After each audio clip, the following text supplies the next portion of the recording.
Hello everyone, Mr. Claus here. This is the French horn video for Hot Cross Buns. So I'm going to show you the three notes that you will need to be able to play this song, including the fingers that you need to press in order to play those three notes. So the three notes you will use for Hot Cross Buns are A, first and second valve.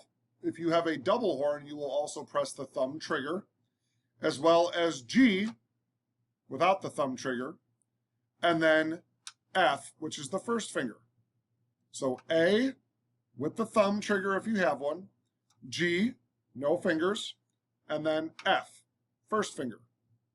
All right, so if you are looking at Essential Elements Interactive in your book, make sure you are playing the higher notes. They will sound like this.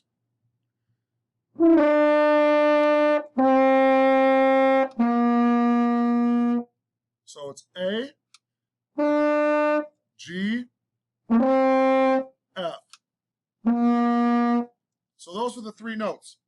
Something that's new in this song compared to what we've worked on so far are the half notes. Half notes are those notes that are not filled in. They look like ovals with a stem on them. Each of those notes receive 2 beats of sound. Quarter notes, which are the filled in notes, those received 1 beat of sound. So when you play through the first couple measures, it will sound like this. A, G, F. Each note will get 2 beats of sound. So let's play through Hot Cross Buns so you can hear what it sounds like. 1, 2, ready, go.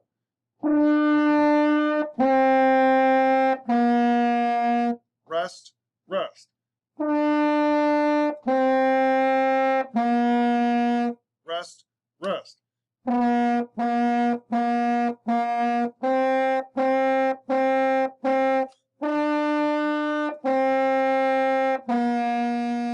Rest, rest. So that is Hot Cross Buns. Hopefully that will help you practicing this week. Have a great week, everyone, and I look forward to hearing you play it next week. Bye.